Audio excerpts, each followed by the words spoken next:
रहेगा। मंच की बाईं तरफ देखिए, 3,357 करोड़ की 424 विभिन्न परियोजनाओं का लोकार्पण और शिलान्यास। बहुत जोरदार तालियों से माननीय मुख्यमंत्री जी का खुला हम अभिवादन करती हैं, उनका वंदन करती हैं, उनको नमन करती हैं। मैं उनको आमंत्रित करती हूँ आशीर्वचन के लिए इन पंक्तियों के साथ कि कुरुक्षेत्र में पकड़े हाथ को मैं समझाने आया, आगे बढ़ बड़े जटायु को मैं बहुत उठाने आया हूँ।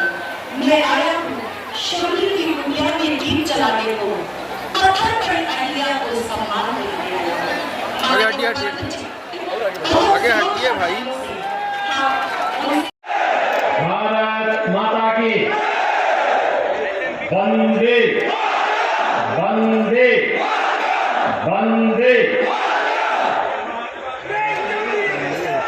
आज के समारोह में भीमराव अम्बेडकर अंतर्राष्ट्रीय केंद्र को देखिए, बाबा साहब भीमराव अम्बेडकर के जीवन की स्मृतियों को ताजा कर देता है। यह भी अगर किसी ने बनाया है, प्रधानमंत्री मोदी जी ने बनाया है।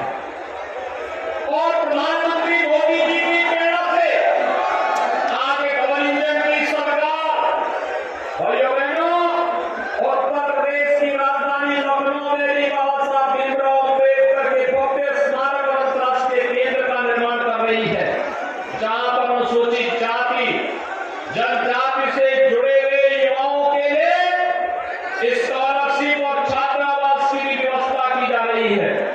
भाइयों बहनों, एक डबल इंजन की सरकार है, जो बोलती है वह करके दिखाती है, और केवल बोलती नहीं बल्कि सरकार ने जो कहा उसको समय पर करके दिखाया भी है। आज आपके सामने देखते होंगे इतनी सारी योजनाएं, वेलफेयर की स्कीम आई है, इनमें से अधिक अनुसूचित जाति और जनजाति के हमारे बंधुगण उससे लाभान्वित हुए हैं। अभी 15 नवंबर की तिथि जनजातीय दिवस के रूप में भगवान बिरसा मुंडा की जयंती को जनजातीय दिवस के रूप में मनाने की घोषणा प्रधानमंत्री मोदी जी ने की, और एक कार्यक्रम 15 नवंबर को पूरे देश के अंदर आयोजित होगा। करने के लिए आए हैं।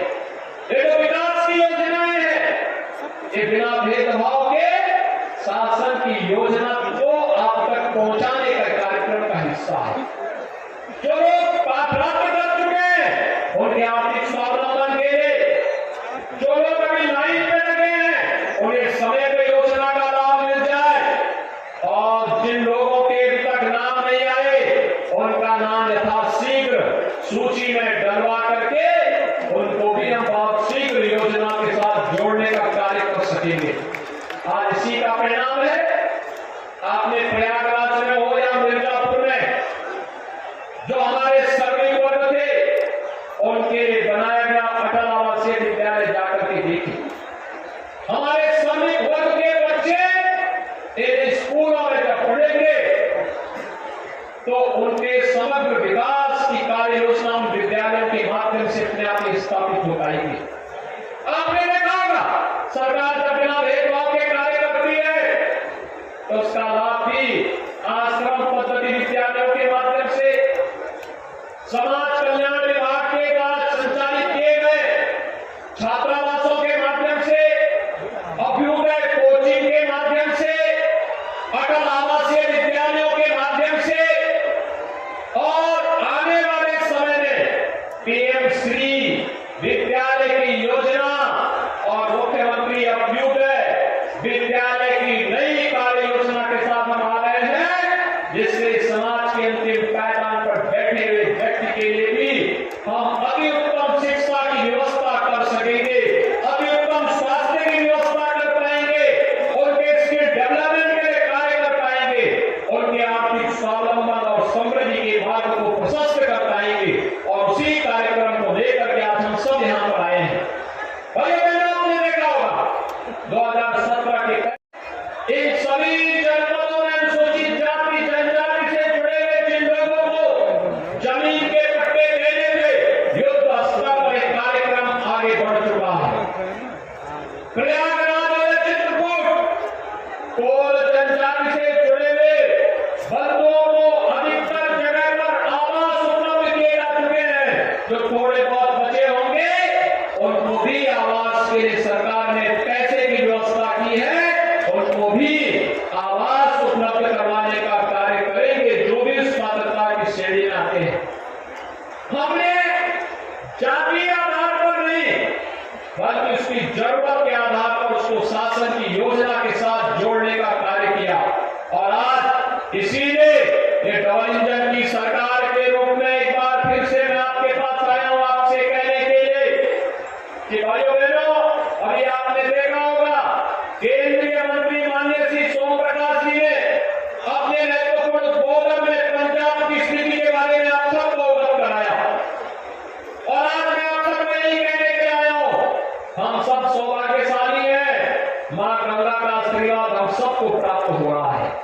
हम सब सौभाग्यशाली हैं कि प्रयागराज की धरती पे हम सबको इतना बड़ा सम्मेलन करने का इस महासंगम के स्तर पर या अनुसूचित जाति महासंगम करने का सौभाग्य प्राप्त हो रहा है।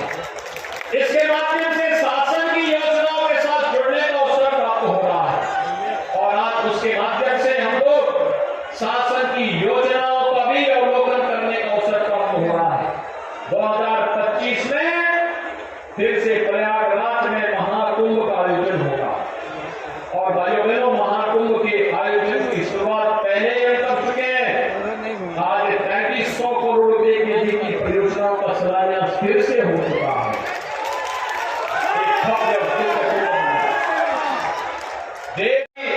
भारत की सनातन हिंदू संस्कृति है जिसमें अनेक जातियां एकजुट होकर के इस पूरे परंपरा को, इस संस्कृति को मजबूती बनाने का कार्य करती है।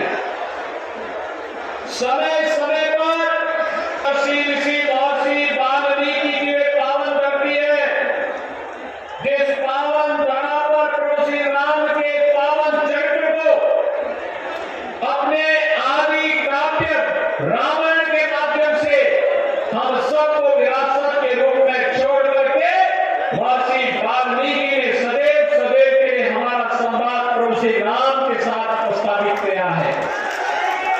मैं प्रभु श्री राम के चरित्र के उद्गाता आदि कवि महर्षि वाल्मीकि के श्री चरणों में नमन करते हुए उन्हें कोटि कोटि प्रणाम करता हूं। भाइयों बहनों, ये हमारा सौभाग्य है। डबल इंजन की सरकार महर्षि वाल्मीकि से जुड़े हुए लालापुर के पुनरुद्धार का कार्य कर रही है। कुछ ही दिनों के बाद आप देखेंगे लालापुर में रोपवे का निर्माण हो जाएगा। महर्षि वाल्मीकि की कुटिया तक पहुंचने के लिए आसानी से रोपवे के माध्यम से हर व्यक्ति इस पहाड़ी पर चढ़ करके दर्शन कर पाएगा।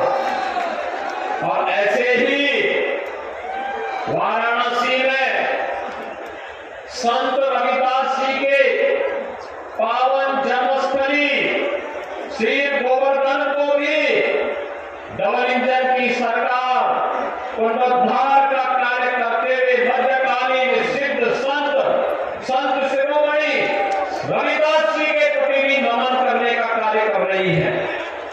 तैयार किया था 26 नवंबर की तिथि भारत के अंदर संविधान दिवस के रूप में मनाया जा सके, यह भी प्रधानमंत्री मोदी जी ने ही करके दिखाया। बाबा साहब भीमराव अम्बेडकर के प्रति श्रद्धा और सम्मान का भाव व्यक्त करने के लिए इस कार्य को किया। आपने देखा होगा जब से मोदी जी प्रधानमंत्री बने, योजनाओं का लाभ बिना भेदभाव के जाति, मत, मजहब, क्षेत्र और भाषा के आधार पर नहीं, बल्कि सबका साथ और सबके विकास की भावना के अनुरूप इन योजनाओं का लाभ हर गरीब को, हर वंचित को, हर दलित को, हर उस व्यक्ति को उपलब्ध करवाने का कार्य किया जा रहा है। और इसीलिए प्रदेश में डबल इंजन की सरकार बनी तो हम लोगों ने घोषणा की कि हर मुसहर को एक आवास उपलब्ध करवाएंगे। कोल जाति के हर व्यक्ति को एक आवास उपलब्ध करवाएंगे। लेकिन राजमणि कोल हमेशा हमारे पास आते थे कि हमारे गांव में, हमारे क्षेत्र में इतने लोग ऐसे हैं, उनका नाम SECC की सूची में नहीं है। हमने कहा कोई दिक्कत नहीं, नाम हो न हो, हम इनके लिए अलग से स्कीम बनाएंगे। कोल है, थारू है, चेरो है, गोड़ है, बंटानिया है, मुसहर है, अहरिया है, बुक्सा है, ये जितनी जातियां हैं और अनुसूचित जाति से जुड़ी हुई जो भी जाति होगी, जिस भी व्यक्ति के पास अपना आवास नहीं होगा, ये डबल इंजन की सरकार उसको आवास उपलब्ध करवाने का कार्य करेगी। उसको जमीन का पट्टा उपलब्ध करवाने का कार्य करेगी। उसको शासन की योजना के साथ जोड़ने का कार्य करेगी। राशन कार्ड देगी। उसको 5 लाख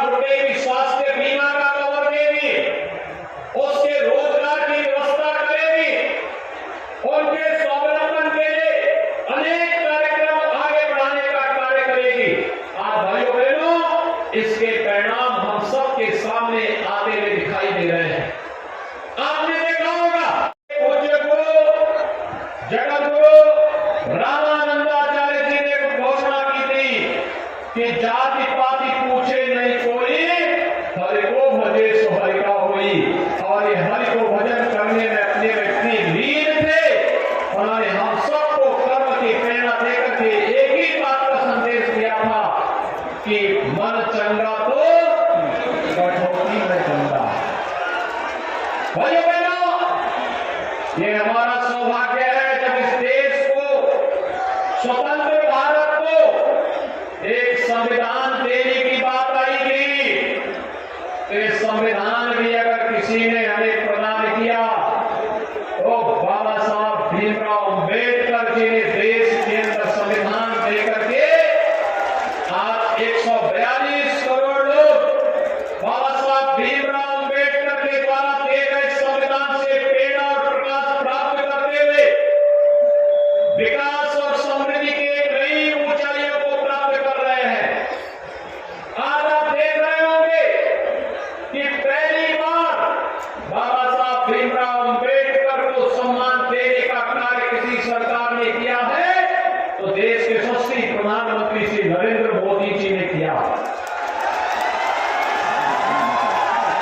बाबा साहब भीमराव अंबेडकर से जुड़े हुए उन 5 प्रमुख स्थलों को मऊ मध्य प्रदेश जहां उनका जन्म हुआ था, मऊ छावनी में बाबा साहब भीमराव अंबेडकर का भव्य स्मारक बना।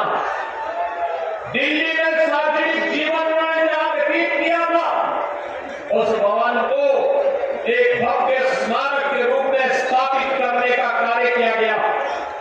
इंग्लैंड में रहकर के, जिस आवास में रहकर के उन्होंने उच्च शिक्षा अर्जित की, इसे खरीद करके अनुसूचित जाति के हमारे बंधुओं के लिए स्कॉलरशिप दे करके उच्च डिग्री के लिए इंग्लैंड में रहने की व्यवस्था के साथ साथ बाबा साहब भीमराव अंबेडकर का वहां पर भव्य स्मारक बनाया गया और उनके दीक्षा भूमि नागपुर को भी भव्य स्वरूप और स्मारक दे करके, चैत्य भूमि को भी भव्य स्मारक और वहां पर उनकी स्मृति को जीवंत बनाने का कार्य अगर किसी ने किया है तो देश के प्रधानमंत्री मोदी जी ने किया है। भाइयों बहनों, दिल्ली की योजनाओं से वंचित किया जाता था। जब मैंने 2017 में मुख्यमंत्री पद की शपथ ली, हम लोगों ने एक ही दिन में सभी राशन के कोटों की दुकानों पर जब एक साथ छापेमारी करके फर्जी राशन कार्ड पकड़े थे, 30 लाख ऐसे फर्जी राशन कार्ड पकड़े गए थे।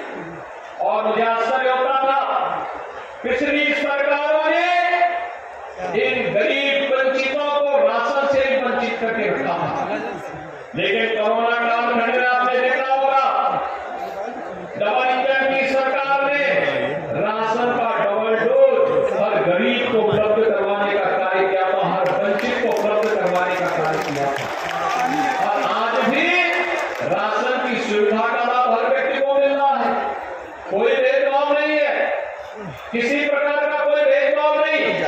वन डिस्ट्रिक्ट वन प्रोडक्ट में जो भी परंपरागत उत्पाद है, इस परंपरागत उत्पाद में भी अधिकतर लाभ अनुसूचित जाति, जनजाति और अति पिछड़ी जाति के लोगों को प्राप्त हो रहा है।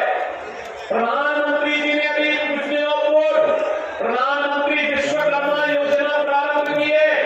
इस विश्वकर्मा में परंपरागत कारीगर और हस्तशिल्पियों के सम्मान के लिए, उनकी ट्रेनिंग के लिए, शासन का इंसेंटिव उन्हें उपलब्ध करवाने के लिए भी एक व्यापक कार्य योजना को आगे बढ़ाया गया है। और भाइयों बहनों, उत्तर प्रदेश सरकार विश्वकर्मा श्रम सम्मान की योजना को भी प्रभावी ढंग से आगे बढ़ाने का कार्य कर रही है। और अनुसूचित जाति और जनजाति से जुड़े हुए लोगों के लिए सरकार के स्तर पर आज उन नौजवानों के लिए स्कॉलरशिप की व्यवस्था है, मुफ्त में पढ़ाई की व्यवस्था है। शासन की योजना से प्रतियोगी परीक्षाओं के लिए उन्हें अपने कोचिंग से जोड़ने के कार्यक्रम चल रहे हैं। तो साथ साथ सरकारी नौकरी में आने पर उनको मिलने वाले आरक्षण का लाभ भी उन्हें तत्काल प्राप्त हो जाए, इसमें किसी